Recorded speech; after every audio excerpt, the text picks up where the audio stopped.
Something else to look at is marking. I was working with someone recently, good Spotfire user, used the tool for a reasonable amount of time now, and we were going through marking. So most of you are probably familiar that you can build drill down visualizations either by going to the right click and saying create a drill down table, and that will immediately let you mark some records and see that underlying data inside of Spotfire.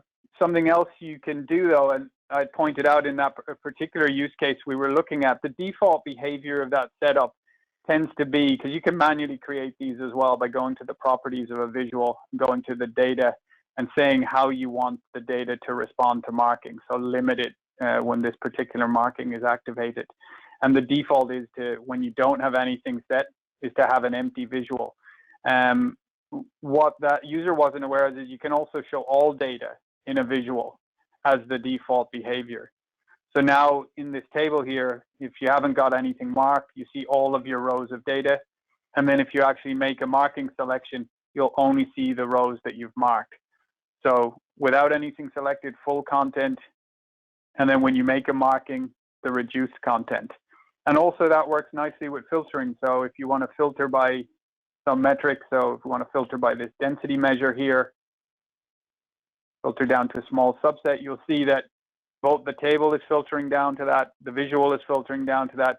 And again, when you want to make your marking selection, it's just going to show you those rows that you've marked on. And when you unmark, it's going to bring back all of that information. So it's a different way of setting up compared to the default out of the gate setup, which is to have an empty visual, and offers you a kind of a different visual experience when you're engaging with marking. Just to look at something that's available in the very latest versions of Spotfire, so version Spotfire 10.7 in this particular case, something new has been added there as well, and that is when you make a marking in here, you can actually drill down on the same visualization. So the way you configure that is you have it listen to itself, and then you have it show all data.